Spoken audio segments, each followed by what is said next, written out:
What's up, everybody? Welcome to New Tool Tuesday. This is something I'm going to do that's going to give you an in-depth but still brief and basic view of some of the tools we use in our shop, why we use them, and what we use them for.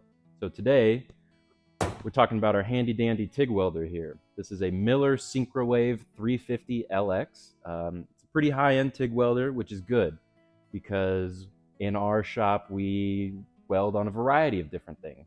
And we're going to go over some of them today, as well as the basic function and the proper use of this machine, as well as some of the things you need to know for setup and proper welding. First off, what is TIG welding? TIG welding is tungsten inert gas welding, or the more technical term, GTAW, gas tungsten arc welding. Now, what's involved with TIG welding? So first, you've got your torch. This is what's going to hold your tungsten, and luckily for us, these torches are a little fancy. They're actually cooled so that there's coolant that runs through all these lines into the torch and then back, and then through this protected cable, your inert gas is also going to flow, which is what these two bottles on the back of the welder are. Also with TIG welding, I'm going to make a comparison to like driving a car. This knob down here on the center is like the governor. That's the max you can go. But this little pedal, which you'll normally have on the ground, or in some situations, you'll have to have someone else push the pedal. This is your gas pedal. This can go 0, pedal to the metal, gives you everything or gives you the max that you're set for, actually. So you got to be able to use both hands, because you have to feed in filler wire as well, which we'll get into. Hold the torch with the other hand and control your heat with your foot. Sounds pretty complicated. At first, it is, but with some practice, lots of practice, you get used to it. Kind of. First things first, when it comes to any equipment or any operation done in the shop, proper PPE, personal protective equipment. So for TIG welding, that's going to be long sleeves to protect you from the UV radiation, which is what comes off the sun, but this is focused. There's no dilution, so it is easy to get a sunburn just like that. I've mistakenly done it multiple times. And then for your eyes, safety glasses as always. And then we've got welding helmets. So these two right next to me are auto darkening helmets. So you'll be able to see through this when you're not welding, so you can fit up your weld and everything. But then as soon as you strike an arc, which is starting the weld, this will darken to a shade where you can see the intricacies of the actual puddle and where you need to insert your filler metal, as well as how far along you are in the weld joint. The great thing about TIG welding is you're able to weld on pretty much any material. Today we're going to be welding on some cold rolled and probably some aluminum tube, but you can weld on silicon bronze, copper, even tool steel, which is much harder. When TIG welding, one of the most important factors, especially if you'll be adding filler metal, is to use the proper filler metal. Like if you're welding stainless steel together, you want to use the proper stainless steel. There's certain aluminums that have a higher tensile strength, and the properties, if they're not right, the weld is much easier to crack, which is not what you want. When welding on thicker pieces of metal or even aluminum, because aluminum is very good at dispersing heat, we want to have our correct amperage, which is set on the dial here, as well as if we need to preheat the material. For much thicker pieces, 1-inch, 2-inch pieces, to get good full penetration on the weld, you'll want to take a torch to it beforehand and get a proper preheat so that your weld will then soak in and make a good weld. As mentioned before, tungsten choice is very important. I'll include a list above of the different kinds of tungsten. I can't pronounce all the names. We mainly use purple, which is good for all around, except for aluminum. For aluminum, you want to use the green tungsten. Again, the names will be included. I'm not even going to try to pronounce them. Now, as mentioned before, your inert gas selection is very important. That's what these two bottles are back here.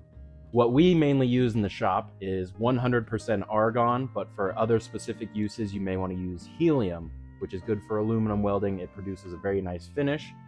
And what these inert gases do is, as you're welding, it's removing the contaminants from that weld area. And we'll show you as we go through the different colors that will come from the heat, and then how long you have post flow. So once you're finished welding, the gas will continue to flow as it removes the contaminants to keep the weld clean. Lastly, in our quick little rundown of basic TIG welding, we're going to talk about some weld joint type. This is our most common. It could be a fillet weld, just two pieces together, kind of like a T. And you can put welds on either size, and depending on how picky or what the technicality is of the weld, there can be a certain height to the legs as well as the toe of the weld. This would be considered a butt joint.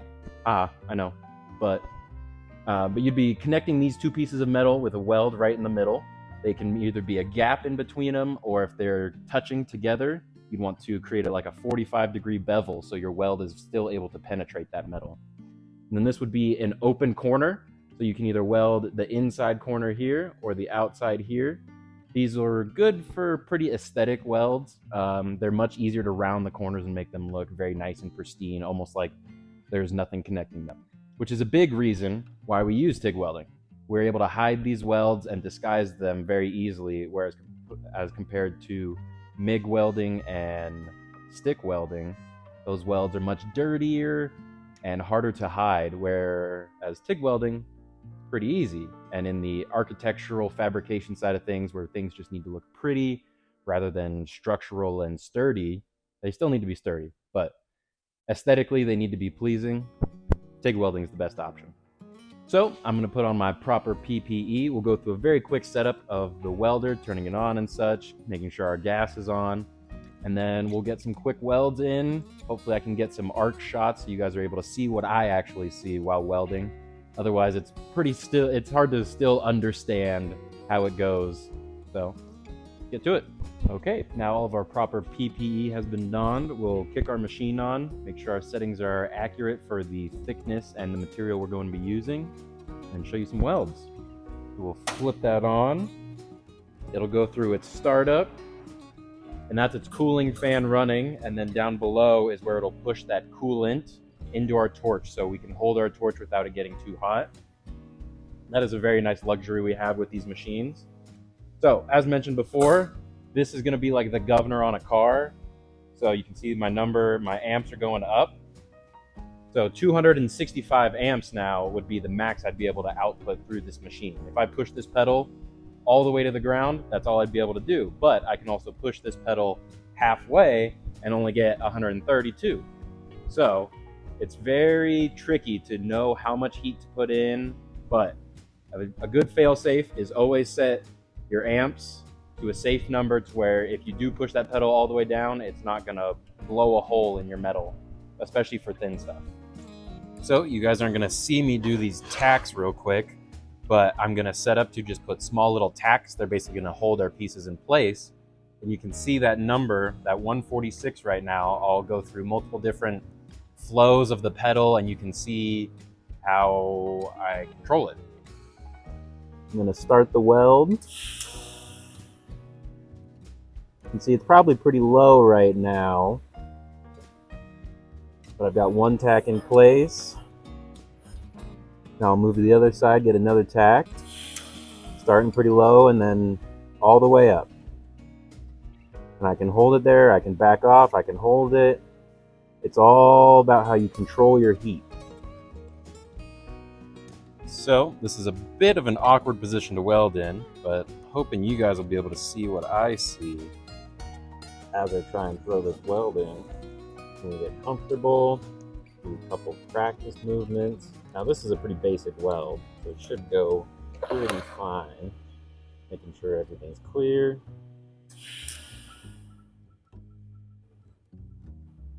You can see that puddle start to form.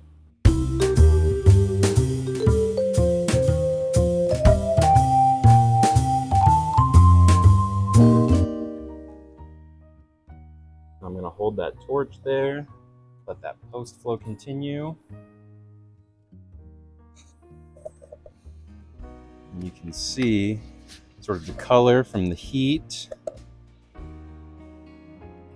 And each one of those ripples was every time I dipped that rod in.